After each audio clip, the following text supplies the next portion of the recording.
Boa tarde a todos. Sejam todos bem-vindos a essa casa de Jesus, para que possamos receber, aqui nesse momento que viemos buscar, e com certeza sairemos daqui bem melhores do que entramos, né? Então, nós vamos pedir ao Edson para fazer a leitura preparatória para nós, tá bom? Irmãos, boa tarde. Primeiramente, agradecer aos nossos mentores por esta oportunidade de estar aqui participando e realizando a leitura preparatória do livro Pão Nosso, ditado pelo Espírito Emmanuel e psicografado pelo médium Chico Xavier. A lição é a número 89, Bem-aventuranças. Bem-aventurados sereis quando os homens vos aborrecerem, e quando vos separarem, vos injuriarem e rejeitarem o vosso nome como mal, por causa do Filho do Homem. Passagem de Jesus registrada em Lucas, capítulo 6, versículo 22. O problema das bem-aventuranças exige sérias reflexões, antes de interpretado por questões líquidas nos bastidores do conhecimento. Confere Jesus a credencial de bem-aventurados aos seguidores que lhe partilham as aflições e trabalhos. Todavia, cabe-nos salientar que o Mestre categoriza sacrifícios e sofrimentos à conta de bênçãos educativas e redentoras. Surge, então, o imperativo de saber aceitá-los. Esse ou aquele homem serão bem-aventurados por haverem edificado bem na pobreza material, por encontrarem alegria na simplicidade e na paz, por saberem guardar no coração a longa e divina esperança. A adesão às sagradas obrigações do título. O mestre, na supervisão que lhe assinala os ensinamentos, reporta-se às bem-aventuranças eternas. Entretanto, são raros os que se aproximam delas com a perfeita compreensão de quem se avizinha de tesouro imenso. A maioria dos menos favorecidos no plano terrestre, se visitados pela dor, preferem a lamentação e o desespero. Se convidados ao testemunho de renúncia, resvalam para a exigência descabida e, quase sempre, em vez de trabalharem pacificamente, lançam-se às aventuras indignas de quantos se perdem na desmensurada ambição. Ofereceu Jesus muitas bem-aventuranças. Raros, porém, desejam-nas. É por isso que existem muitos pobres e muitos aflitos que podem ser grandes necessitados no mundo, mas que ainda não são benditos no céu. Amém, que assim seja. Vamos fazer agora a nossa prece inicial, dando prosseguimento à reunião. E que nesse instante, essas bênçãos de amor, de cura, de harmonia, equilíbrio e proteção, sejam jorradas sobre todos nós, aqui nesta casa de Jesus. E que essas energias de cura também sejam levadas aonde há o sofrimento, a dor. Todas as pessoas que estão precisando nesse instante, que podemos pensar nelas, sejam próximos, ou alguém que está no hospital, uma casa de idoso, na penitenciária, enfim. Porque todos somos necessitados desta religação energética, amorosa, que se faz aqui na Terra, para que possamos nos fortalecer e dar prosseguimento à nossa caminhada, buscando em nós a harmonia, a felicidade e a paz em nossos corações. Que assim seja. Agora nós vamos apresentar o nosso expositor de hoje. O palestrante, o nome dele é César Sátiro Santos. Ele vai fazer, o tema dele é Bem-aventurado Simples. E ele não está aqui, ele está no Canadá. E ele mora em Sherbrooke. Ele é presidente lá nessa cidade do Centro Espírita Chico Xavier. Então, nós damos as boas-vindas a César Sátiro. Olá, amigos. Muito boa tarde. Espero que estejam me ouvindo bem. Nós agradecemos inicialmente o convite, a gentileza de nos convidarem para participar, para estarmos juntos nestes momentos de oração. E pedimos ao patrono desta casa, nosso querido Dr. Bezerra, que possa nos envolver, nos abençoar, e todos nós tenhamos nesta tarde, nestes momentos de reflexão evangélica, a bênção da presença dos nossos benfeitores, que eles possam envolver a todos nós, aos nossos amigos e familiares, aos nossos lares, e a todos aqueles nossos irmãos que participam conosco da dimensão espiritual. Nós certamente temos em Jesus este paradigma, e é muito interessante quando falamos de bem-aventurados os simples, bem-aventurados aqueles que ele chamou de pobres de espírito, porque acaba sendo como que uma contradição muitas vezes, porque a doutrina espírita vai nos dizer que nós temos obrigatoriamente que crescer, né? Que nos tornarmos maiores, que nos tornarmos intelectualmente mais competentes e moralmente superiores. Então, nós, muitas vezes, podemos ver aí uma certa contradição, dizendo, mas como assim, né? Nós sabemos que estamos destinados à grandeza, ao conhecimento, ao aperfeiçoamento das nossas competências, tanto intelectuais quanto morais. Então, estamos, de uma certa forma, destinados a assumirmos o nosso papel na herança divina. Mas não há, na verdade, contradição aí, né? Nós veremos no curso das nossas reflexões que não é bem assim, né? Nós é que, às vezes, não compreendemos bem a palavra, a orientação dos benfeitores espirituais. Então, meus queridos irmãos em Jesus, nós, embora distantes, abraçamos a todos com muita alegria e gostaríamos que a nossa reflexão pudesse hoje nos unir numa compreensão maior, mais ampla da mensagem do Senhor. Nas suas bem-aventuranças, ele disse: bem-aventurados os pobres de espírito, porque deles é o reino de Deus, é o reino dos céus, é o reino de meu Pai.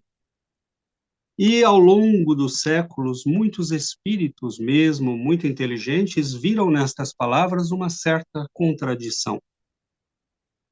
Será que o Senhor estaria dizendo que bem-aventurados são aqueles que não têm cultura, que não têm conhecimento? Seriam bem-aventurados aqueles simples e ignorantes, ao invés dos doutos, daqueles que se esforçaram para adquirir conhecimento, para adquirir sabedoria?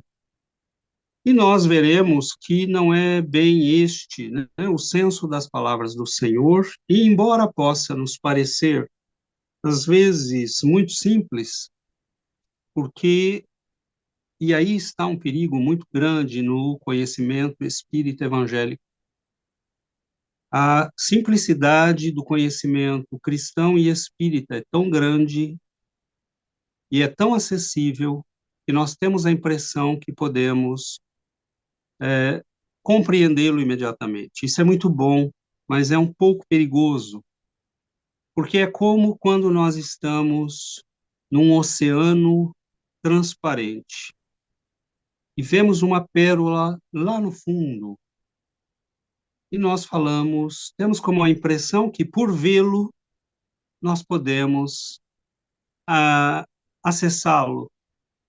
E aí nós mergulhamos, né, e percebemos que a pérola está muito profunda e nos falta fôlego. Então, é muito bonito o conhecimento espírita, porque ele é acessível imediatamente, nós podemos vê-lo, mas ele se esconde nas profundezas.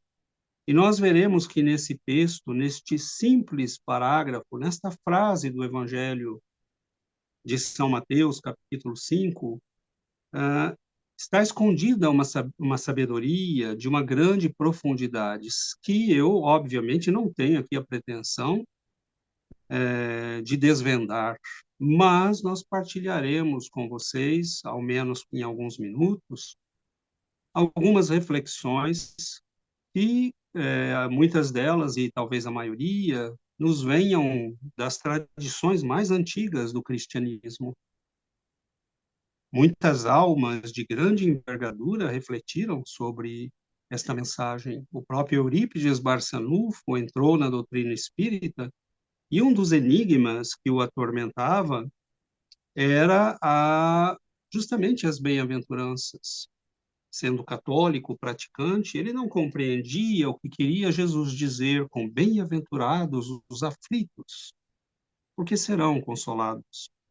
Bem-aventurados os pobres de espírito, os simples, os humildes, porque verão a Deus. E ele tinha uma certa dificuldade para compreender isto, como muitos grandes espíritos ao longo dos séculos, mas alguns outros compreenderam muito bem, como Gandhi, por exemplo, que dizia ver no texto das bem-aventuranças, se tudo se perdesse, dizia ele, nos restasse este poema do Senhor, tudo teria sido salvo. Então, nós não podemos ignorar que para que alguém como Rabindranath Tagore, Mahatma Gandhi e outros tenham visto nesse texto, nestas palavras do Mestre, pronunciadas um dia, né, do alto da colina, falando ao povo que o buscava, nós não podemos ignorar a grandeza e a beleza que se esconde nas palavras do Senhor. Mas tentemos compreendê-las um pouco mais, porque elas escondem uma sabedoria que nós devemos aplicar na nossa vida, que pode facilitar nossa vida, que pode tirar o peso que muitas vezes carregamos no nosso coração e na nossa alma.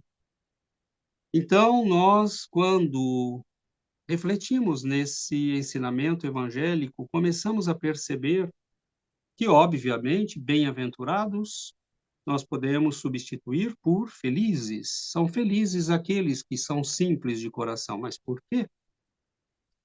E nós, à medida que vamos olhando para as tradições espirituais, percebemos que Allan Kardec, assim como os grandes sábios de todas as épocas, perceberam muito bem do que e de quem Jesus falava.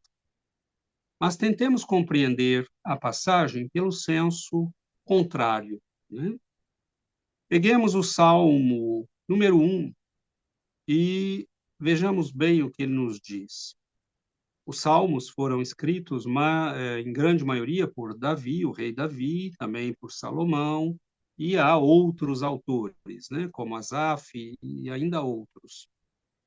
Nos diz o Salmo: bem-aventurado o homem que não anda segundo o conselho dos ímpios, nem se detém no caminho dos pecadores, nem se assenta na roda dos escarnecedores. Antes tem o seu prazer na lei do Senhor, e na sua lei medita de dia e de noite. Vejamos bem que ele nos coloca, né, como bem-aventurado aquele que não se assenta no conselho, né, dos escarnecedores. E Allan Kardec, no Evangelho segundo o Espiritismo, vai nos dizer o seguinte: os homens de ciência e de espírito, conforme o mundo, geralmente têm em tão alta consideração a si mesmos e a sua superioridade, que veem as coisas divinas como indignas de atenção. Não se parece nada com o tempo em que nós estamos vivendo, não é mesmo? Toda a humanidade considera as coisas divinas como dignas de atenção. Obviamente, nós sabemos que não é bem assim, né? Infelizmente. Seus olhares concentrados, notemos bem, como sempre, o mestre Kardec vê com perfeição, com precisão, né? Ele é cirúrgico. Seus olhares concentrados em sua pessoa, na pessoa deles mesmos, não podem elevar-se a Deus. Essa tendência de se crer acima de tudo leva-os com muita frequência a negar aquilo que, estando acima deles, poderia rebaixá-los, negando mesmo a divindade. Ou se consentem em admiti-la, contestam-lhe um de seus mais belos atributos, sua ação providencial sobre as coisas deste mundo, persuadidos de que só eles bastam para bem governá-los. Este parágrafo do Evangelho segundo o Espiritismo resume com perfeição e mostra a sabedoria daquele que nós chamamos de codificador, mas deveríamos igualmente chamar mestre. Porque Allan Kardec é de uma precisão extraordinária aqui. Ele viu aquilo que estava acontecendo na sua época, interpretou segundo o ensinamento dos Espíritos e o espírito da mensagem do Senhor, e mais do que tudo, ele percebeu a tendência que se desenhava para a humanidade, tendência que já vinha desde os tempos dos idos de 1400 e pouco, com o surgimento daquilo que historicamente nós chamamos de renascimento. No final da Idade Média, né, nós temos as grandes obras teológicas de Santo Alberto Magno, São Tomás de Aquino, Duns Scott e outros grandes pensadores, mas, à medida que nós chegamos, né, no período da Renascença, eles vão sendo colocados de lado como indesejáveis, e nós começamos a fazer um experimento que dura até agora. Nós começamos a olhar para nós mesmos, como diz Allan Kardec. Um jovem em plena adolescência que olha para o espelho e diz: como eu sou bonito, como eu sou extraordinário, como eu sou inteligente. Sabe, eu acho que eu não preciso de ninguém. Deus? Acho que não. E nós começamos a acreditar a partir do Renascimento, e veja que isso faz parte do nosso amadurecimento como civilização. Não é um crime. Nenhum adolescente tem culpa de ser um pouco estúpido, né? Nós todos passamos por isso. E não vai aqui uma crítica, mas uma constatação. Nós acreditamos, por exemplo, que podemos viver sem nossa família. Mas todos nós passamos por isso, que não precisamos de nosso pai, de nossa mãe. Muitas vezes abandonamos a igreja que frequentávamos, porque nós falamos, não, eu preciso experimentar a vida, o mundo, eu preciso ver se eu sou capaz. E nesta experiência, que já dura séculos, porque aquilo que acontece no nível individual para uma pessoa, acontece no nível coletivo para todos nós como civilização. E nós estamos há séculos nesse exercício de dizer, eu posso viver sem Deus. E eu vou provar isso. Veja a minha ciência. Eu tenho medicina, eu tenho engenharia, eu tenho capacidade de produzir medicamentos. Mas aí nós percebemos que não temos capacidade de entender de onde vêm as doenças. Explicamos, explicamos, e eu tenho, né, pessoas da minha relação pessoal que estão estudando na área médica, farmacêutica, e recentemente tivemos uma experiência, né, uma amiga de meu filho, que estuda na área de fisioterapia, ela estava se preparando para um exame, estavam aqui estudando em casa, e ela desceu, desceram para escutaram que estávamos na cozinha, desceram e vieram conversar conosco. E ela tinha lágrimas nos olhos e eu falei: "O que é que foi, né? O que que houve? Algum problema?" Ela falou: "Eu estou nervosa porque eu estou estudando todas essas doenças e os sintomas e as características e como elas começam e como identificá-las, mas ninguém explica de onde vem." Eu falei: "Ah, ninguém explica de onde vem." E nós vemos que é isto, né? Os sintomas do Parkinson começam assim, assim, assim, assim, mas de onde vem? O que que faz que a mielina desapareça dos bastonetes dos neurônios? Nós não sabemos, né? Então, nós, na verdade, desenvolvemos uma ciência que virou técnica. Percebemos que controlando certas variáveis podíamos obter certos efeitos. Não quer dizer que entendemos o que está acontecendo. Percebemos que apertando certos botões na natureza, a natureza responde de um certo modo. Isso nos permite controlá-la. Lógico que nós, nessa experiência adolescente, crescemos, nos tornamos jovens, estamos começando a chegar à madureza. E na madureza nós estamos descobrindo que a nossa ciência nos deixou de coração vazios, de corações vazios, que ela nos deixou sem sentido, porque nós lemos todos os livros da nossa ciência e não encontramos uma palavra sobre a essência da vida. E repito, eu sou da área científica, adoro a ciência, né? Não estou falando contra a ciência. Nenhum espírita em sã consciência falaria contra a ciência, né? Nós adotamos a ciência, mas reconhecemos que ela não pode explicar quem é você. O sujeito que se olha no espelho e disse que bonito eu sou, ele falou isso olhando o corpo, mas ele não se perguntou quem sou eu.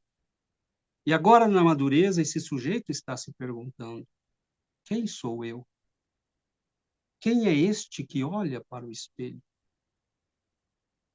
E aí vem a questão que nós precisamos nos fazer. Então, meus irmãos, nós começamos nestes séculos todos a construir filosofias, né? Na esperança, tratamentos médicos, terapias, sempre na certeza de que nós nos bastamos a nós mesmos. E vemos isso muito claro, né, nos países mais desenvolvidos do planeta. Há algum erro em desenvolvermos ciência? Nenhum.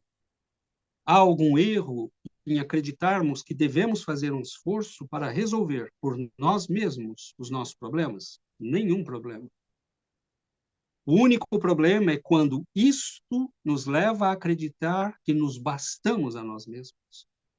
Quando isto nos leva a acreditar que há um universo que existia antes de nós, que ele já funcionava há bilhões de anos sem a nossa presença e que ele continuará funcionando perfeitamente, porque o ser humano é como um pequenino inseto em cima desse planeta.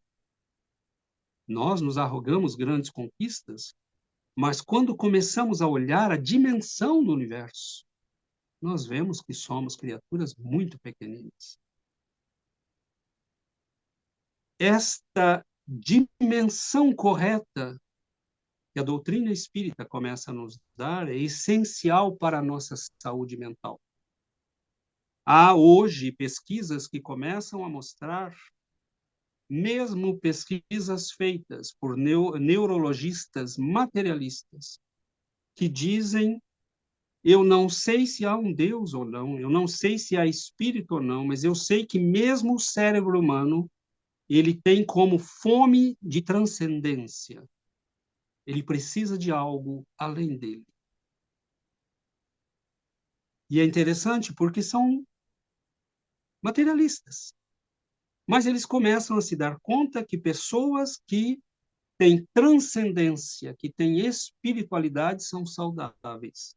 E pessoas que não têm, adoecem mais fácil.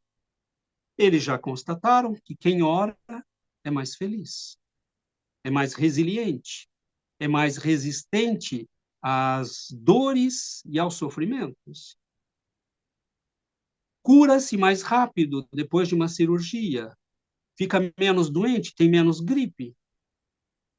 Então, as pesquisas materialistas começam a dizer para aquele jovem adolescente que se acreditava o suprassumo da evolução, que não é bem assim. No entanto, meus irmãos, isto teve um custo.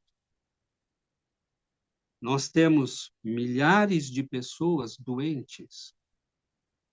Nós temos milhões mesmo de irmãos nossos profundamente vivendo sem sentido, sem um senso de realidade de vida. Continuamos acreditando que podemos resolver tudo com a nossa ciência. E estas pessoas procuram os médicos. Porque, contrariamente ao Brasil, onde nós temos um centro espírita em cada cidade, no mínimo, nos países do norte do planeta, nós não temos nem sequer mais as igrejas católicas, que estão fechando e virando restaurante.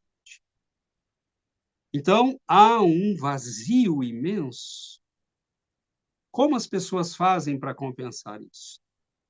Elas vão passear na natureza, né?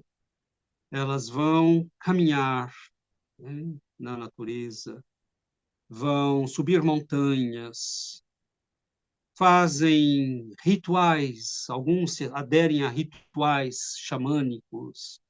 Então, é muito interessante porque você vê um sujeito que é físico, né, morando num país desenvolvido, mas que vai fazer rituais, né, indígenas ou coisas do tipo, porque a sede da alma não pode ser saciada por nós mesmos. E é aí que vem a questão. Quando Jesus disse, eu sou a água viva, eu sou o pão da vida, ele está dizendo que se nós quisermos ter uma alma saudável,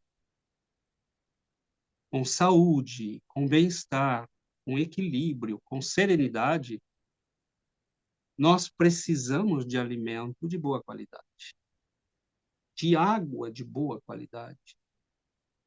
E o que o mundo nos oferece não pode jamais substituir o Senhor. Então, nós vemos pessoas buscando, né, diversão. Cada ano a pessoa encontra uma coisa nova. Vai programar uma viagem, quer comprar um novo carro.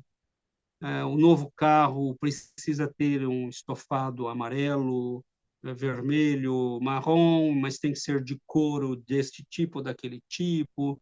Aí ele vai fazer curso de pilotagem de avião, aí ele compra um novo brinquedinho, né, para andar na neve ou para... Enfim, as pessoas estão procurando, né? Como Pascal dizia, para nós nos divertimos para esconder de nós mesmos o vazio em que estamos vivendo. Quando se aceitarmos que não somos suficientes. E essa semana, se aceitarmos que não somos suficientes, nós perceberemos, né, que ao nos esvaziarmos de nós, podemos ser preenchidos por algo muito maior e superior a nós. Mas enquanto estivermos cheios de nós mesmos, acreditando na nossa superioridade, na nossa grandeza, na nossa capacidade infantil de viver sem nosso Pai, nós vamos sofrer. E essa semana, conversando com minha filha, nós falávamos, né, no caminho para casa, nós falávamos dessa questão de algumas amigas que ela tem, que são ateístas, e ela me dizia: "Nossa, papai, como é difícil falar com essas pessoas, né, elas estão tão fechadas, estão tão trancadas num mundo, numa forma de pensamento, né, eles se fecharam tanto para a religião católica, que acabaram se fechando para a espiritualidade. E aqui é como eles têm o hábito de dizer, né, nós jogamos o bebê com a água do banho. E foi o que aconteceu, porque nós acabamos, para nos livrarmos, né, eles, para se livrarem da influência do catolicismo, se fecharam para a espiritualidade, quando deveriam ter se fechado para aquela denominação religiosa. Infelizmente, isso tem um custo para a saúde mental das pessoas, um custo muito elevado, né, muito elevado. Nós vemos as depressões aumentando de forma calamitosa, o número de tentativas de suicídios. Minha filha tem um amigo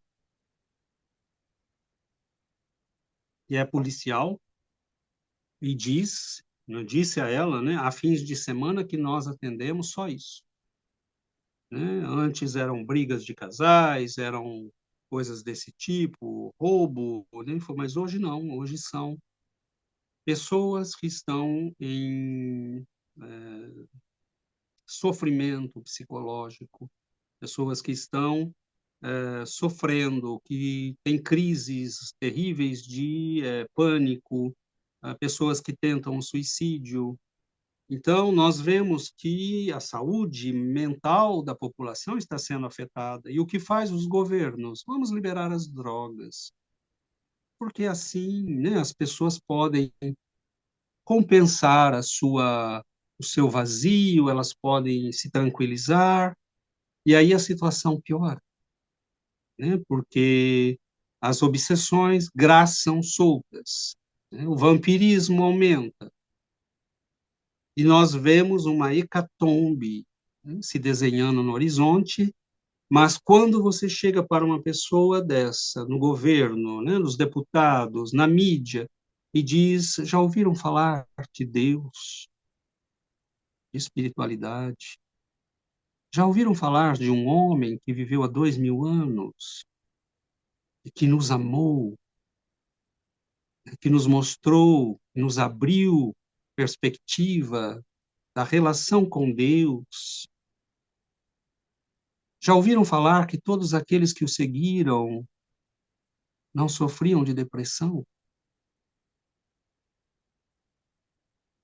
Raramente ficavam doentes? E eles viram as costas.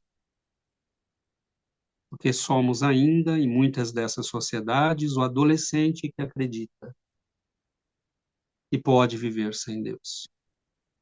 Então, meus irmãos, de quem está falando Jesus quando fala bem-aventurados os pobres de espírito? Porque os ricos de espírito, os cheios de espírito, são os arrogantes. São aqueles que acreditam ou que acreditamos poder viver sem nosso Pai. Então, vemos que no curso do tempo, né, recentemente, aliás, nós e antes de falar isso, até gostaria de completar com vocês a história, né? Me veio a história com a minha filha, e ela falou: pai, é tão difícil falar com essas pessoas, né? Eu falei: sim, minha filha, mas não é tanto assim, não. Faça um exercício com eles. Diga: olha, talvez, como Allan Kardec nos ensina, né? Você não acredita em Deus porque você tem dificuldade de acreditar que exista um ser superior a você? É isso? Porque as pessoas falam sem pensar, né? Mas espera aí, no ponto de vista intelectual, Einstein é superior a nós. Então Einstein não pode existir, porque não pode existir ninguém superior a nós. pessoa não se dá conta que é isso que ela está fazendo. São Francisco de Assis é superior a nós, então ele não deve ter existido. Porque não pode, você é a medida de todas as coisas. E é aí que o renascimento, né, vai nos levar às filosofias materialistas, vai nos levar a Nietzsche, o homem é a medida de todas as coisas. E é nisso que nós acreditamos. Nada pode ser superior a nós. Mas como nós somos medíocres, e quando eu digo aqui nós, a média da humanidade, nós precisamos que todo mundo seja medíocre. Então, o que é que nós estamos fazendo nas escolas? Ah, você não sabe português? Mas não tem problema, né? Você não sabe matemática? Não, qual é o problema? Ah, você sabe muito. Fica quietinho que você está incomodando. Então, nós estamos nivelando a humanidade pela mediocridade, porque nós somos a medida de todas as coisas. E como ninguém pode ser maior do que nós e nós somos medíocres, todo mundo tem que ser medíocre. Então, eu disse para minha filha, pergunte para essa pessoa, se não existe ninguém superior a você, se não existe um ser superior a você, por favor, me mostre o que foi que você criou. Porque até agora você tem comido, bebido, dormido, estudado, vivido às custas do seu pai e da sua mãe. Nem a si mesmo você se criou, mas você deve ser importante, porque você não acredita que existe um ser superior a você. Então me mostre, por favor, dessas plantinhas aqui no jardim, qual foi a que você criou? E aí minha filha me olhou e falou, pois é, pai, acho que é isso mesmo, né? Nós não pensamos. Não, nós não pensamos. E por não pensar, estamos doentes. Recentemente encontrou-se, né, nas escavações de Qumran, encontraram um pequeno papiro, né, era realmente um pedacinho de nada. E esse pequeno papiro, ele estava entre vários outros, né, e este em especial foi chamado, né, de fragmento da caverna número 1, fragmento 147.1. São todos, né, etiquetados. E nesse fragmento havia uma escritura que fazia referência ao Salmo 147. E ele dizia, Anavei Ruar. E aí os especialistas começaram a dizer, bom, é interessante, isso parece aquilo que Jesus disse. E Anavei quer dizer pobres, simples, como Jesus havia dito, mas também quer dizer aqueles que se curvam. E ruar quer dizer vento, sopro, espírito. Então, talvez o sentido do que o mestre queria nos dizer é bem-aventurados aqueles que se curvam ao sopro, ao espírito de Deus. E aí isto ganha uma dimensão muito diferente, porque a interpretação de Kardec está correta. A interpretação da Bíblia está correta.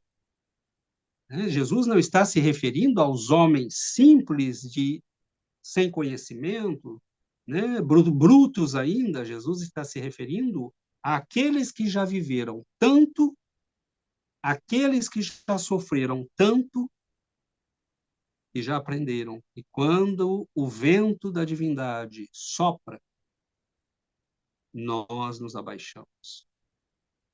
É como o milharal, quando o vento bate, ele não fala, vou ficar de pé porque eu sou mais forte que você. Ele se... Né? O bambuzal também, né?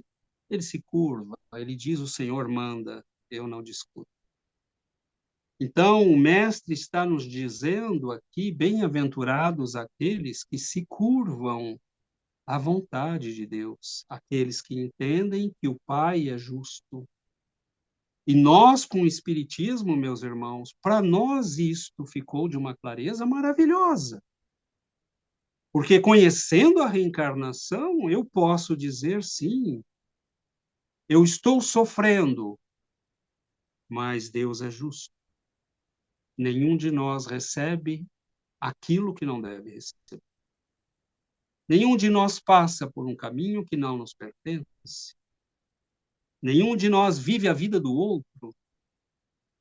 Então, nós conhecemos a programação reencarnatória, nós conhecemos a lei das afinidades, nós conhecemos o poder do pensamento e da vontade, nós conhecemos a lei de atração e repulsão dos espíritos e das afinidades espirituais, nós conhecemos a mediunidade, a obsessão, nós conhecemos a presença de Deus como inteligência suprema e causa primeira de todas as coisas. E com isto nós começamos a entender que a vida é profundamente justa, bela, nobre, que nossos esforços darão frutos, mas que nossa preguiça nos levará à fome. Começamos a perceber que, como filhos de Deus, sim, o Pai espera de nós alguma atitude, algum esforço, algum empenho, mas Ele espera igualmente que nós entendamos que Ele está no controle, não nós. E façamos um exercício, meus irmãos, de pensar quanto eu controlo da minha vida. Quanto? E nós vamos entendendo que isso nos leva a uma humildade muito grande. Nosso organismo está funcionando. Eu não preciso pensar para que ele funcione.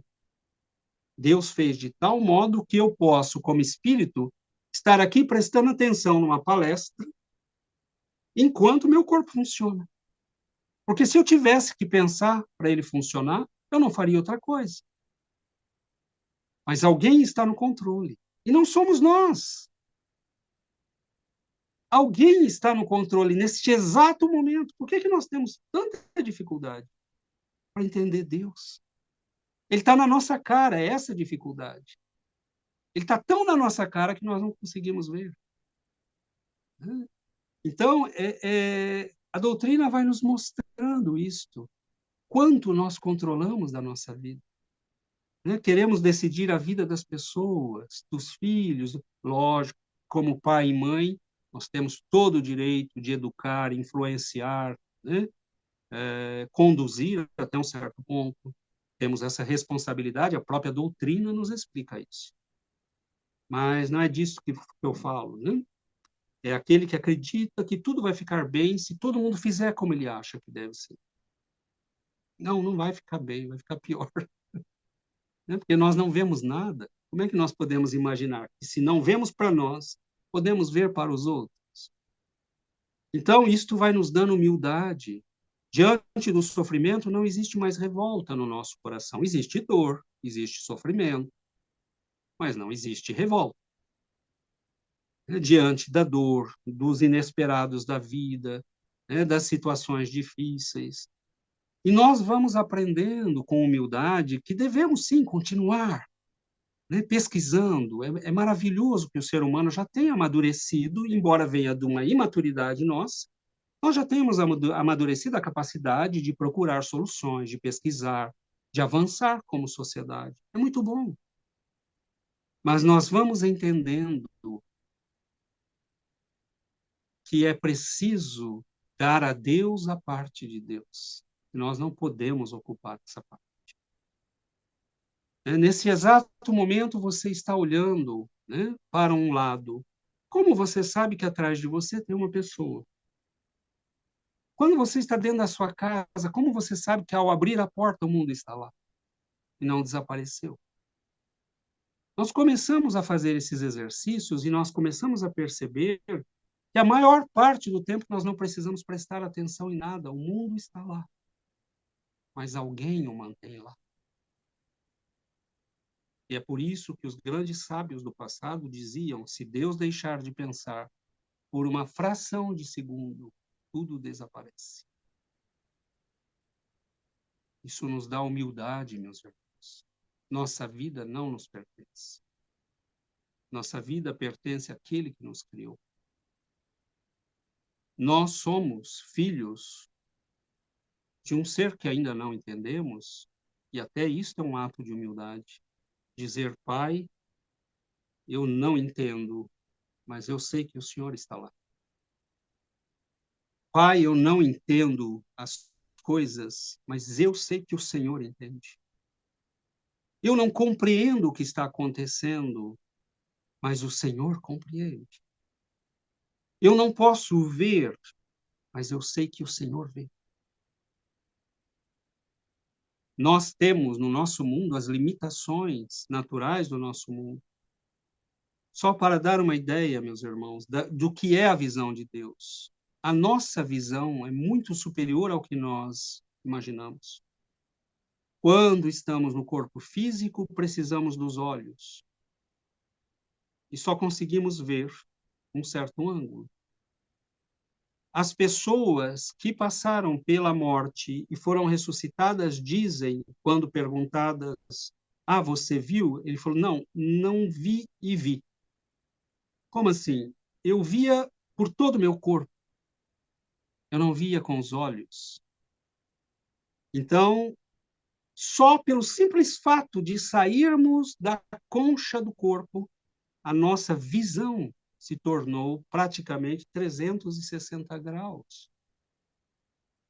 Agora, imagina o que é a visão de Deus. Ele pode ver por dentro, por fora, pelas estruturas. Ele pode ver o que está conectado no tempo, no espaço.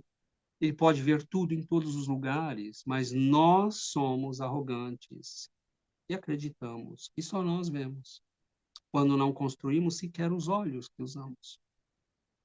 Então, o que nos diz o Mestre ao falar? Bem-aventurados aqueles que são pobres de espírito. O Zanavei Ruar, em hebraico, né? Quando ele nos diz, bem-aventurados aqueles que se curvam, quando o sopro divino nos alcança. Então, meus irmãos, nossa reflexão de hoje é para que nós tomemos cuidado, que nós espíritas tenhamos esta humildade de reconhecer a grandeza dos bons espíritos, de reconhecer a força solar e espiritual que é Jesus Cristo, de reconhecer a visão milenar que abarcou, né, o conhecimento espiritual da humanidade, que foi trazido e representado por Allan Kardec. É muito profundo este conhecimento, e a força de lermos as coisas e de ouvirmos a repetição, nós acreditamos que compreendemos. Não, nós não compreendemos. Nós precisamos meditar neste conhecimento, aplicá-lo às nossas vidas, analisar que muitas vezes no nosso dia a dia nós estamos agindo com a arrogância daquele que acredita que Deus não sabe o que está fazendo. E nós vamos percebendo, né, na atitude de pessoas como Eurípides Barçanufo, como Chico Xavier e tantos outros, esta humildade, né, de falar pouco, de ouvir muito, de se abrir para o conhecimento, de aceitar a vontade de Deus, de se aproximar do Cristo, porque nós temos que agir em relação ao Senhor como as crianças que o buscavam. E nós o vemos, né, caminhando por aquelas aldeias simples de Israel, né, aqueles lugares ainda tão primitivos, de uma simplicidade tocante, né, mulheres trabalhando, né, amassando o pão da semana, cuidando de suas ovelhas, crianças correndo pelas ruas empoeiradas, né, o vento brando soprando nos fins de tarde, a Galileia era um jardim, né, havia muitas árvores frutíferas, aquele lago imenso, piscoso, e ali Jesus escolheu para nos falar das bem-aventuranças do reino de Deus, dizendo que são bem-aventurados aqueles que se ajoelham diante do Pai, que se curvam diante do Senhor, que aceitam a vontade de Deus, que dizem a si mesmos, Pai, eu confio na tua justiça, confio no teu amor. O Senhor sabe o que é melhor para mim. Me mostre, me ajude a ver, me ajude a entender, porque eu sou ignorante. Então, nós começamos a nos entregar nas mãos daquele que pode nos conduzir. E é como aquelas crianças que o buscavam pelas estradas. Ele ia chegando nas cidades e os primeiros a identificá-lo eram as crianças. Eles se acostumaram a vê-lo naqueles 3 anos que passaram tão rápido. E elas sentem, porque o coração das crianças sentem quando o bem está presente, quando alguém que ama está presente. Então, eles se aproximavam dele, né, querendo tocá-lo, querendo se aproximar, querendo que sua mão, né, os abençoasse. E essa atitude, ele dirá mais tarde, é esta atitude, bem-aventurados aqueles que são como estas crianças, porque eles verão a Deus. Então, os humildes, os simples, não são os ignorantes, são aqueles que estudaram muito, que viveram muito, que sofreram muito, e no auge da sabedoria, se tornam crianças. É Sócrates fazendo perguntas que enervavam as pessoas, como as crianças fazem. Mas por que isso? O que é a justiça? O que é o bem? O que é o mal? Ele não fazia as perguntas para irritar ninguém, ele queria saber, ele estava em busca da verdade. E é essa a nossa atitude diante da doutrina espírita. Cada centro espírita tem que ser uma escola das almas. Nós não podemos nos habituar ao espiritismo como nos habituamos ao catolicismo ou a outras religiões. O espiritismo é essa necessidade constante de crescer, de se tornar competente, de se tornar grande para poder se ajoelhar diante daquele que é a fonte da vida. E é por isto que é muito bonito quando nós vemos a grandeza, né, de uma rainha Isabel, Portugal, curvando-se ao Cristo, no trabalho da caridade, indo lavar os pés daqueles pobres e miseráveis do seu reino. O de Chico Xavier saindo nas noites frias de Uberaba para visitar os doentes, os aflitos, os sofredores. Quando eles se ajoelham diante destas pessoas, como Cristo se ajoelhou diante dos seus discípulos para limpar-lhes os pés, lavar-lhes os pés, como era da tradição, né? Fazia-se isso quando se chegava à casa de alguém. O Cristo, ao fazer isto, está nos dizendo, como Chico Xavier, como Madre Teresa e como tantos outros, eu reverencio em ti o Deus que se esconde aí. Eu reverencio em ti o ser que você será. O diamante escondido sobre montanhas de cascalho. E o dia que você tirar esse cascalho, você refletirá a luz de Deus. Então, ao lavar os pés dos discípulos, o Senhor está dizendo, e Pedro recusa, né, no gesto do discípulo, que diz, não, eu não posso aceitar que o Senhor lave os meus pés, se não fizerdes assim, não tereis parte comigo. Se você não aceitar ser grande para servir, você não terá entendido o que é a minha mensagem, quem sou eu. Então, meus irmãos, o Espiritismo quer sim que nós sejamos grandes, como nos diz no Livro dos Espíritos, como nos diz Emmanuel no Consolador. Temos que desenvolver grandes e fortes as asas da sabedoria e do amor. E quando nós as tivermos grandes e fortes, nós nos ajoelharemos diante dos nossos irmãos mais humildes, mas, sobretudo, diante do Senhor. Porque nós diremos, Senhor, tudo o que eu sou, o pouquinho que eu sou, eu devo a Ti. O Senhor é caminho, o Senhor é vida, o Senhor é verdade, o Senhor é a água que regenerou o meu coração recebido. O Senhor é o alimento que me tem mantido em vida.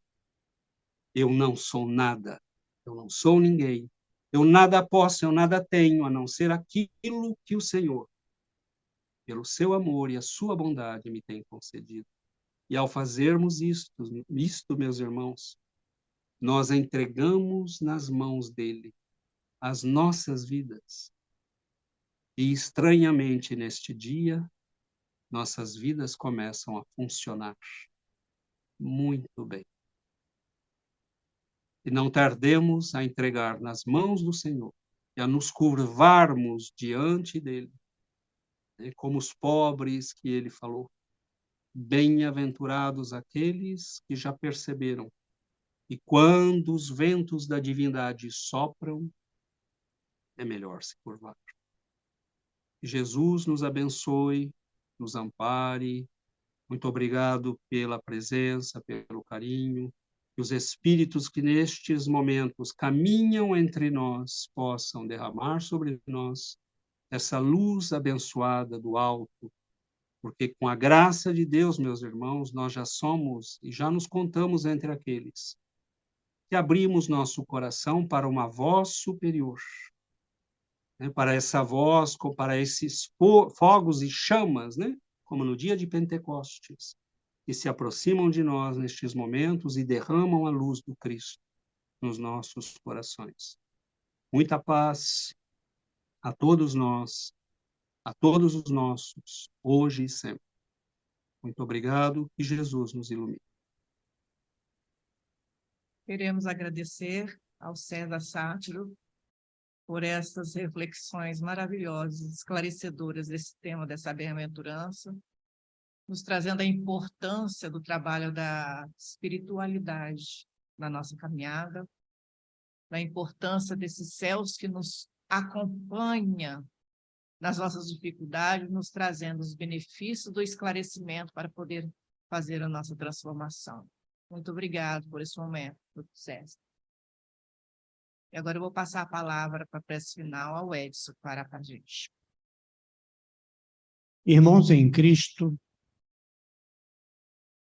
ainda com as palavras do nosso palestrante sobre as bem-aventuranças, né, que nos remetem aos ensinamentos de Jesus, vamos mentalizar a figura do nosso mestre e agradecer por esta oportunidade, pedir a ele e aos mentores da casa a bênção para todos aqueles que, de alguma forma, contribuíram, colaboraram para que nós pudéssemos aqui sermos recebidos. E pedimos também aos nossos mentores, pelos nossos irmãos que se encontram com os nomes ali nos nossos livros de pedidos de prece. E, Mestre Jesus, que os teus ensinamentos, Mestre, possam ser cada vez mais compreendidos, difundidos e praticados por todos nós, encarnados e desencarnados. E que possamos sempre ser instrumento da tua luz, da tua paz, do teu amor, onde formos, e para aqueles que de nós se aproximarem. Que assim seja. Mais uma vez, obrigado e amém.